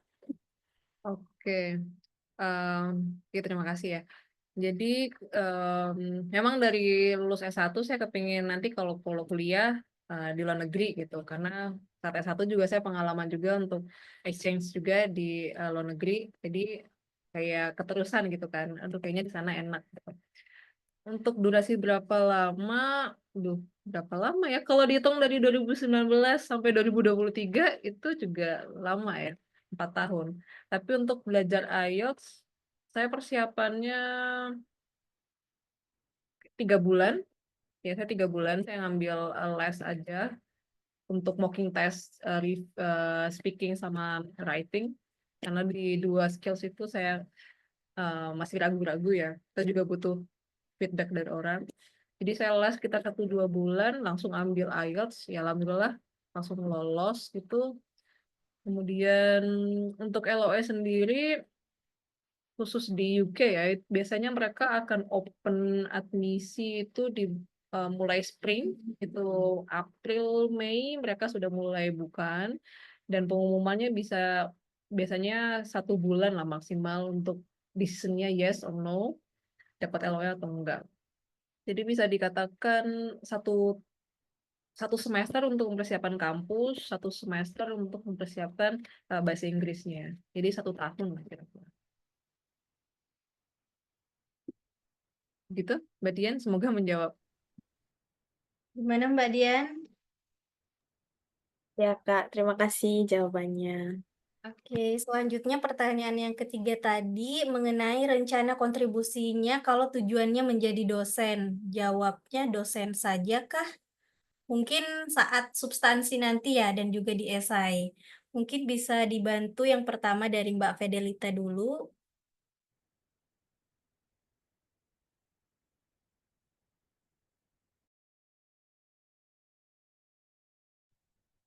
Ini sambil disambi ya. Jadi ini Masya Allah sih kemarin saya prosesnya semua itu juga pas lagi hamil. Jadi ini masih ya 2 bulanan. Maaf ya teman-teman ya.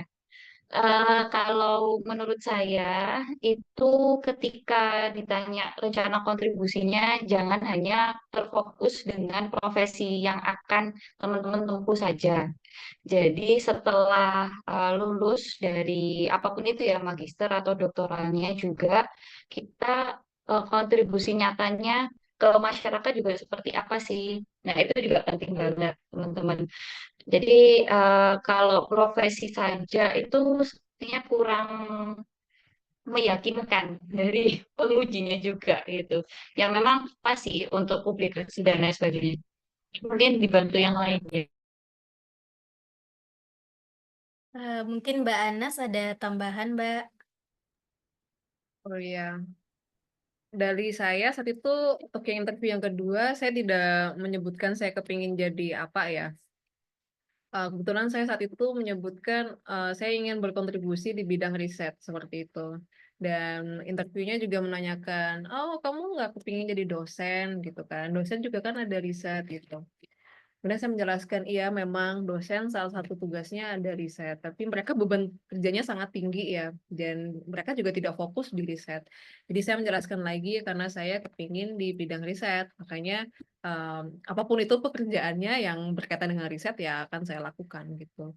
Dan saya juga tidak menyebutkan saya kepingin membangun apa, namun saya sangat jujur saat itu saya kepingin kerja di bagian riset itu aja. Baik, terima kasih Mbak Anas, Mbak Fedelita. Baik teman-teman, karena mungkin waktunya masih memungkinkan, kita masih buka untuk sesi tanya jawabnya. Ada Mas Ihwan Nurrois, udah raise hand nih. Mas Ihwan mungkin silakan Mas. Teman-teman, sebelumnya maaf izin off cam ya. Ya Mbak. Untuk Mas Ihwan gimana Mas? Ya, Ya silakan jelas Mas. suaranya. Jelas-jelas. Oke. Terima kasih pada Kakak Anas dan Kak Fadel nih, materinya luar biasa. Saya izin bertanya ke mungkin kedua-duanya boleh deh atau lebih khusus ke Kak Fadel nanti ya. Nah, tadi saya mendengar kok apa promotor dan promotor, job promotor itu boleh salah satu ya Kak. Nah, itu terus saya mendengar juga tadi harus online ke promotor atau saya salah dengar tadi ya. Nah, mungkin itu dijelaskan lagi Kak yang pertama. Terus yang kedua, untuk isu pembuatan proposal disertasinya, itu kakak dulu skalanya bagaimana? Skala bermanfaatan proposalnya. Mungkin bisa sedikit sharing Kak. Terima kasih. Oke. Baik, terima kasih Mas. Mungkin ada pertanyaan titipan lagi dari chat. Ini ada pertanyaan. Izin tanya, untuk Kak Anas yang ijazah dan transkrip nilai yang diunggah ijazah S1 plus profesi atau hanya ijazah S1 saja? Kebetulan sama-sama lulusan nurse. Itu dari Mbak Nur.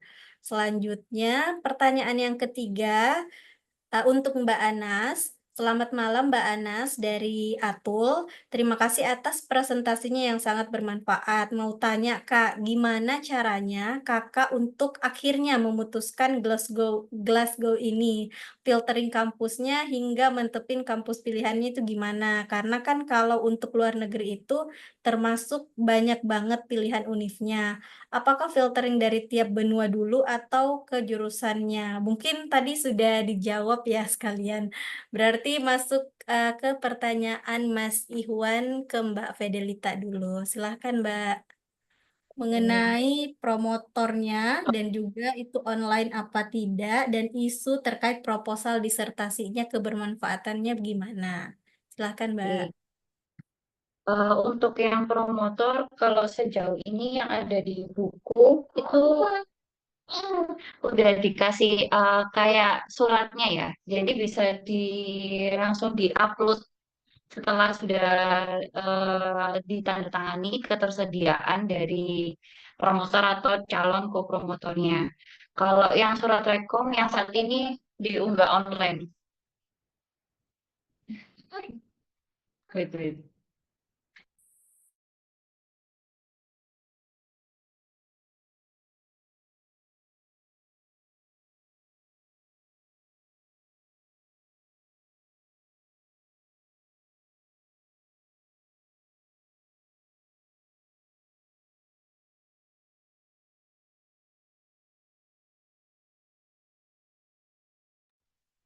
Oke, nah untuk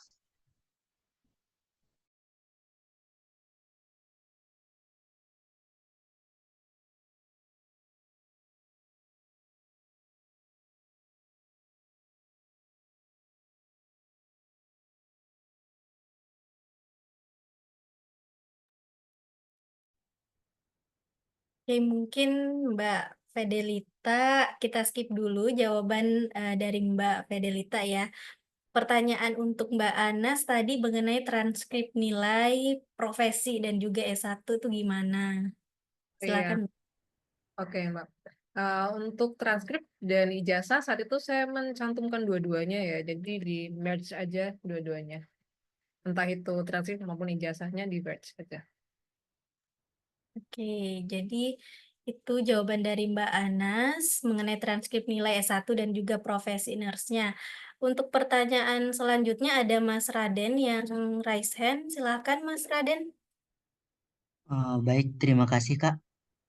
izin bertanya untuk jika kita mendaftar magister, namun itu rencana kontribusinya sebagai dosen. Nah, apakah untuk publikasi itu sangat mempengaruhi Kak yang akan dimasukkan ke dalam CV yang akan kita isi di web LPDP? Terima kasih Kak. Oke, mungkin bisa dibantu oleh Mbak Anas ya pertanyaannya, jawabannya. Silahkan Mbak. Ya, Mas Raden. Em, sekarang kan persyaratan menjadi dosen itu juga minimal S3 ya. Kalaupun S2 itu juga nantinya harus lanjut sampai S3 gitu. Dan untuk menjadi dosen sendiri, tentunya kita juga harus memiliki publikasi. Karena dari pihak kampusnya juga ingin melihat sejauh mana sih kita kepingin jadi dosen gitu.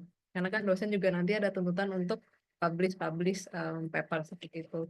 Jadi akan lebih baik kalau misal teman-teman yang memiliki keinginan untuk jadi dosen ya dipersiapkan untuk publikasinya. Entah itu publikasi di jurnal ataupun publikasi buku, itu tidak apa-apa.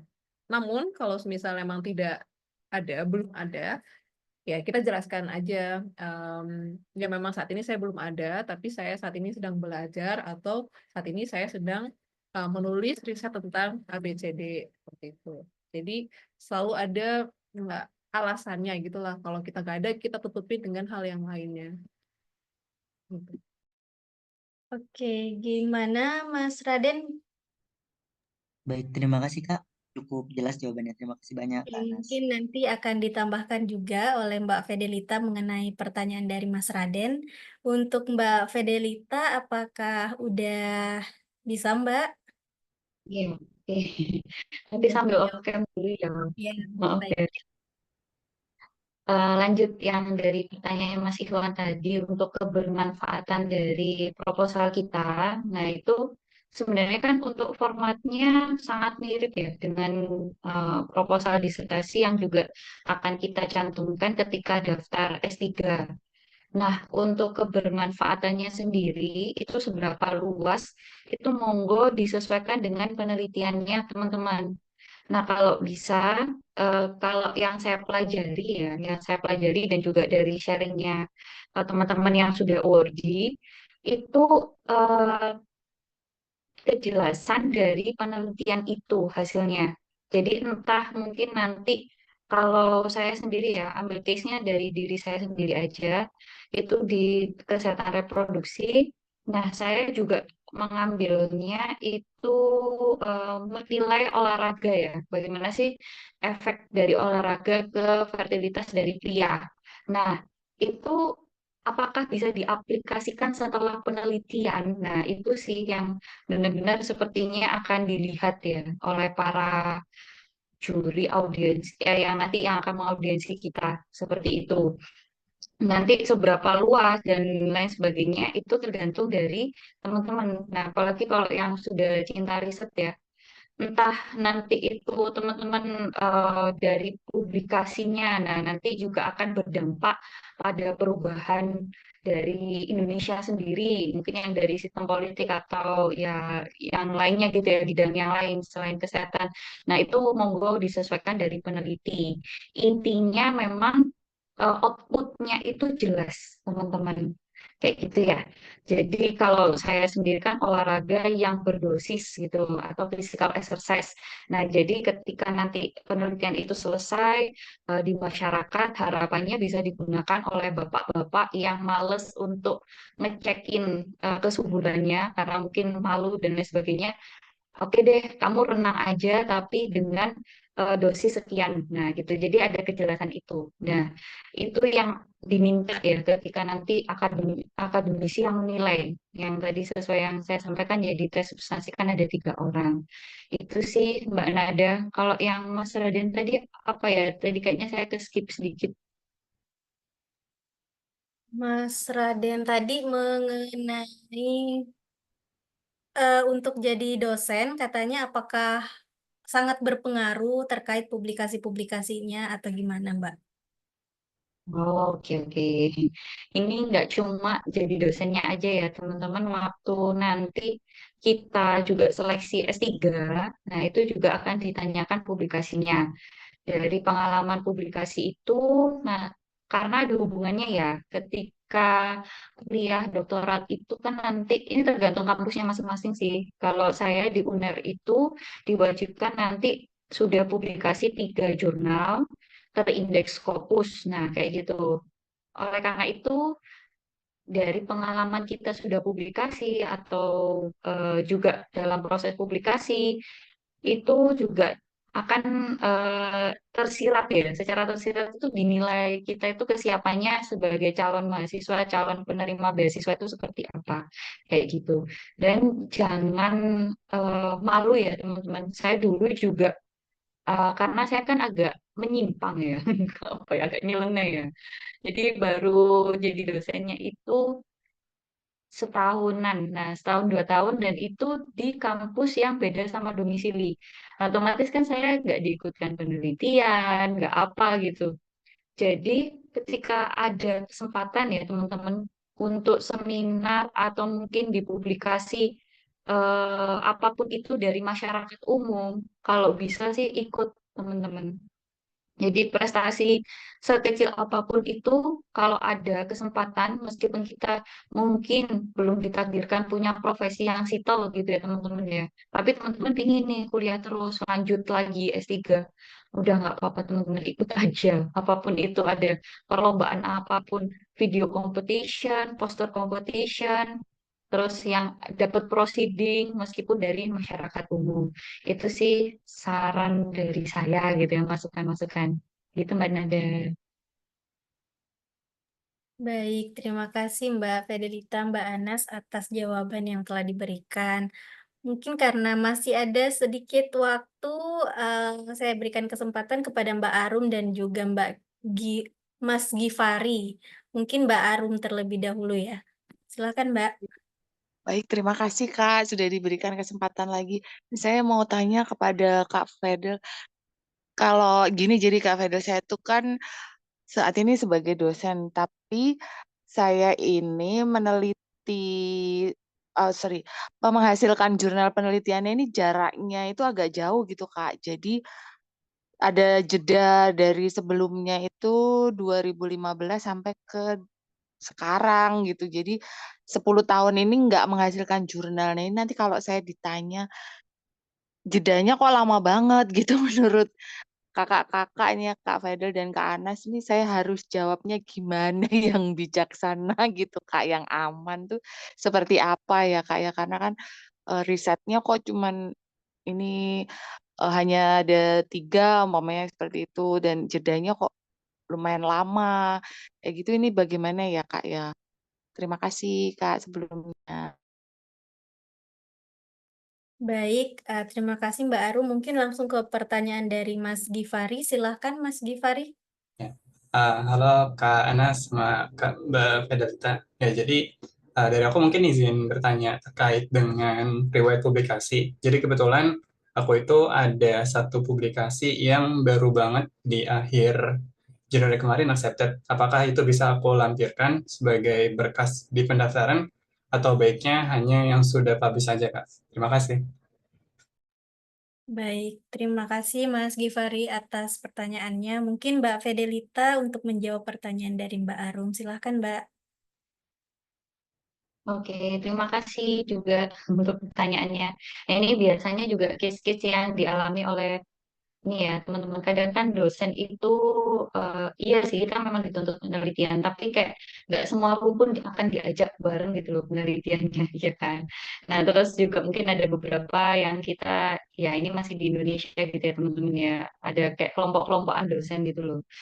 eh Selain dari penelitian, nah itu kan pasti kita juga melakukan yang lain ya, teman-teman. Kalau dosen itu kan ada tridharma, ada juga pendidikan dan juga pengabdian. Nah, kalau bisa Mbak Harum juga diperkuat dari sisi yang lain. Kalaupun penelitiannya cuma ada 1-2, dan itu kan jeda skipnya cukup panjang ya, 10 tahun gitu. Nah, tapi kan pasti kita dikasih jam untuk mengajar. Nah, dipertajam aja dari beberapa tridharma yang lain. Kayak gitu sih. Kalau menurut saya, karena saya juga kemarin kan minim untuk publikasi, saya pun juga minim untuk jam ngajar Mbak Arum kemarin gitu. Karena saya juga dosen yang sangat unggulan sekali. Nah, eh, saya ngakalinya kemarin itu di pengabdian. Jadi pengabdian ke masyarakat itu nggak harus di kota asal domisili mengajar. Nah, kebetulan kan saya di Surabaya, sedangkan saya ngajarnya di Tuban. Dan saya nggak selalu stay di kota Tuban. Saya stay-nya di sini. Ya sudah, saya melakukan pengabdian di sini. Pengabdiannya juga nggak perlu yang teman-teman kayak muluk-muluk gitu loh, bikin pengabdian yang besar gitu, nggak perlu teman-teman. Nah, ini sebisanya aja. Nah, saya kebetulan juga ada di basic di kesehatan kan. Di depan saya buka cek kesehatan gula gratis. Nah, kayak gitu aja. Dapat 10 sampel, saya jadikan artikel kayak gitu-gitu. Jadi kalau bisa apapun yang kita lakukan itu yang benar-benar real berdampak. Jadi kita nggak bohong ya ke LPDP. Jadi benar-benar real kan, ada artikelnya, ada dokumentasinya ketika kita melakukan. Nah, kalau kita jujur itu ketika nanti tes substansi di mata psikologi itu psikolog itu benar-benar kelihatan kok teman-teman itu real kayak gitu. Itu yang mungkin bisa dipertajam di sisi itu. Kayak gitu sih Mbak Nada. Menurut saya karena dosen enak kok ada tridharma yang lain ya. Kalau kita agak nggak diajak di penelitian dalam tanda kutip. Terima Oke, kasih ya Kak Padel jawabannya. oke, terima kasih Mbak Farilita, Mbak Arum. Untuk pertanyaan dari Mas Gifari, mungkin bisa dibantu Mbak Anas. Oh ya, tadi mengenai publikasi ya. Tidak apa-apa, Mas, kalau mau disantumkan semuanya, karena itu akan menambah nilai ya. Jadi tidak hanya yang dipublish dan yang masih accepted juga disampaikan aja. Itu juga menandakan kalau Mas ini sangat produktif untuk menulis, seperti itu aja. Gimana Mas Gifari? Aman, Kak. Makasih banyak, Kak Anas, jawabannya. Sip. Oke, mungkin terakhir ya teman-teman, karena waktunya dikit lagi, ada satu teman kita lagi, ada Mbak Rima yang ingin bertanya. Silahkan Mbak Rima. Eh, ya, ini sih yang mau saya tanyakan. Ini kan saya dari tempat S1, jadi kebetulan udah ketemu jodoh, udah berumah tangga duluan gitu kan. Jadi kebetulan anak-anak udah besar, barulah timbul keinginan mau lanjut S2.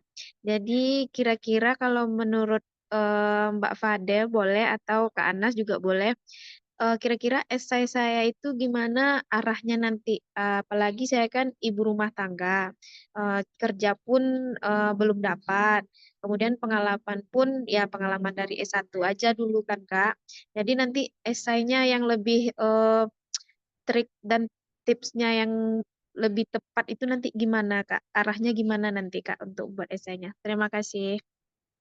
Oke, terima kasih Mbak Rima. Mungkin sekalian ada satu titipan pertanyaan dari kolom chat ya.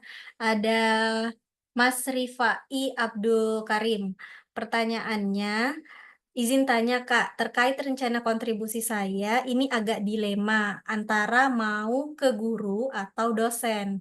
Saya lulusan S1 Pendidikan TIK, kemudian lanjut kuliah PPG. Ini agak bimbang mau dicantumkan atau tidak di esainya antara mau menuliskan PPG yang mana kontribusinya akan jadi guru TIK. Tetapi di sisi lain bisa jadi bumerang diwawancara dengan pertanyaan ngapain LPDP harus membiayai kamu toh kalau jadi guru itu cukup S1 saja, nggak perlu S2. Sedangkan status saya saat ini belum mengajar di sekolah, masih freelance. Mohon insight-nya, Kak. Terima kasih. Mungkin pertanyaan yang kedua, bimbang kenapa mau jadi dosen atau guru karena sudah melanjutkan pendidikan PPG.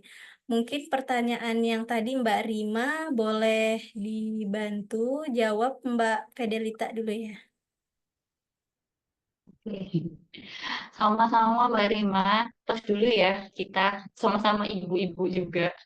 Saya kemarin juga belum settle kerjanya, juga ibu rumah tangga. Yang penting kalau menurut saya suaminya mendukung ke arah mana nih, Mbak Rima. Nah, kalau nanti mendukung Mbak Rima untuk bekerja kembali dalam tanda kutip ya dengan hak dan kewajiban semuanya yang sudah disepakati bersama dengan keluarga pasti.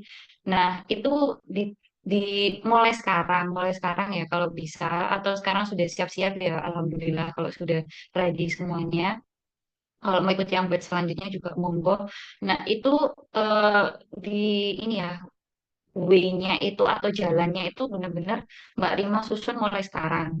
Jadi pembelajaran mulai yang kalau dari yang teman-teman fresh graduate gitu loh, yang benar-benar belum bekerja sama sekali.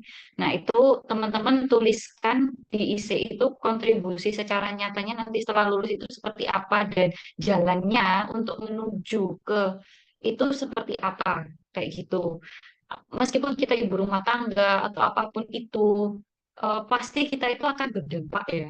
Ibu rumah tangga itu juga masyarakat, kalau menurut saya itu masyarakat berprestasi ya Bun ya, menurut saya ya. Karena itu kan juga mencerdaskan anak-anak ya. Ataupun ternyata Mbak Rima juga berkontribusi di komunitas yang ada di warga. Nah, itu bisa dituliskan di IC, teman-teman. Itu insya Allah juga menambah poin yang bisa kita tuliskan di isi ya karena isi itu kan ada minimum ininya dan maksimum maksimum wordnya kan berapa katanya itu. Terus juga disampaikan ketika sudah kuliah A B C gitu ya atau apapun itu yang Mbak Rima pilih nanti itu konsekuensinya bersama keluarga juga seperti apa itu pengalaman saya ya karena saya juga waktu itu kalau dari word yang lainnya saya juga sharing. Kebetulan saya ini juga mantan infertil kan. Jadi hamil ini benar-benar pemberian banget gitu loh teman-teman. Jadi saya waktu itu karena nggak hamil-hamil, akhirnya memilih untuk sekolah lagi. Nah, pas sekolah terlihat memilih untuk cari beasiswa saya hamil. Nah, otomatis waktu wawancara tes yang terakhir itu saya udah hamil sekitar 4 bulanan. Nah, itu kan otomatis jadi momok juga. Nah, itu jangan menyerah ya, teman-teman, apalagi yang sudah berkeluarga. Sampaikan saja, oh saya dapat support system A, B, C, terus saya ketika kuliah nanti konsekuensinya seperti ini, anak akan seperti ini, itu disampaikan. Berikut pun diisi, kayak gitu sih. Apakah terjawab ya Mbak Rima ya? Gimana Mbak Rima? Terima kasih Kak. Mudah-mudahan essay saya ke depan bisa dibantu juga nantinya. Terima kasih. Sama-sama. Selanjutnya pertanyaan terakhir tadi dari Mas Rifai yang masih bingung ingin menjadi guru atau dosen. Mungkin bisa dibantu oleh Mbak Anas. Wah, ini ya cukup bimbang ya. Saya juga kalau ditanya gini saya bingung juga menjawabnya mau seperti apa. Mungkin saya tanyakan lagi ke Mas Rifai, Mas Rifai maunya jadi apa nih? Kita juga jadi guru dan jadi dosen sama-sama basicnya di akademi dan mengajar kan, basicnya mengajar seperti itu. Walaupun kalau menjadi dosen juga bebannya lebih tinggi seperti itu. Tanyakan lagi kepada diri Mas Rifai maunya seperti apa. Saya juga tidak bisa menjudge Masnya mau seperti apa. Dan kalau memang sudah memilih mau menjadi apa, nanti juga perkuat juga kenapa sih aku memilih ini. Siapkan juga 5W1-nya dan brainstormnya kenapa memilih ini dan ke depannya saya mau apa. Dan tidak ada salahnya. Sekarang justru guru-guru itu di-encourage untuk melanjutkan pendidikan tinggi ya. Karena di zaman saya dulu sekolah SMA aja, banyak guru-guru saya yang S2 dan bahkan yang S3 seperti itu. Jadi tidak ada salahnya sih. Dua-dua ini pilihannya oke. Tanyakan kepada Mas Rifai diri sendiri dulu. Oke, makasih Mbak Anas. Untuk Mbak Fidelita, mungkin ada tambahan Mbak untuk pertanyaan dari Mas Rifai. Kalau yang dari Mas Rifai, ya memang setuju ya sama Mbak Anas. Karena yang nanti akan menjalankan setelah dapat pun beasiswa itu adalah teman-teman sendiri. Dan benar-benar ya kalau di LPDP itu kita itu jadi insan yang jelas tahu naik perahunya gimana, mau akan ke pulau mana, kemudian setelah sampai di sana itu seperti apa. Itu analoginya kayak gitu teman-teman. Dan teman-teman ini ya benar-benar yang mengemudikan kapal itu gitu. Dan bantuan kapalnya mungkin dari LPDP. Seperti itu. Setelahnya, kemudian nanti kontribusinya kayak gimana, itu benar-benar teman-teman yang bisa mengukur dirinya. Jadi diukur sesuai sama kemampuannya masing-masing. Mas Rifai passionnya kayak gimana? Kalau dosen, ya kita tahu sendiri ya, dengan sekarang dilematis yang banyak banget gitu ya, yang udah berseliweran di mana-mana, saya pun merasakan. Nah, itu monggo diukur lagi. Guru juga pasti ada plus minusnya dari semua profesi. Jadi silakan saja teman-teman benar-benar diukur sesuai kemampuan fisik, mentalnya juga, spiritualnya juga mungkin. Gitu Mbak Nada. Baik, terima kasih Mbak Anis, Mbak Fidelita atas jawabannya. Semoga jawaban dari dua narasumber kita malam hari ini bisa membantu teman-teman semua. Mungkin sebelum kita tutup acara pada malam hari ini ada penyerahan sertifikat kepada pemateri yang pertama terlebih dahulu kepada Mbak Fidelita oleh Mas Noval. Ya. Akan dibantu dokumentasi oleh panitia. Oke.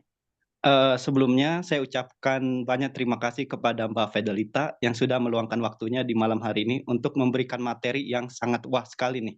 Terutama untuk teman-teman yang saat ini masih proses pendaftaran dan belum submit. Satu kata yang diingat dari Mbak Fidelita tadi, sebelum submit jangan lupa di-save dulu begitu. Kalau udah save jangan lupa di-submit gitu. Karena kalau udah di-save itu belum tentu tersubmit teman-teman. Nah, itu yang salah satu kata yang aku ingat dari Mbak Fidelita.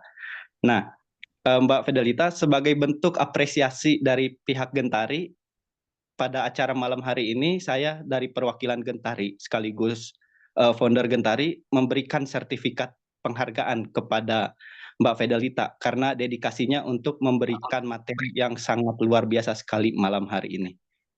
Kepada Mbak Fidelita, mohon diterima ya Mbak ya, sertifikatnya. Ya, terima kasih dan mohon maaf ya teman-teman, mungkin ada sedikit gangguan teknis, terus juga ya ada rengean bayi gitu ya. Mohon maaf ya semua panitia juga, semoga berkenan dengan apa yang sudah saya sampaikan. Barakallahu fiik. Amin. Makasih Mbak Fidelita.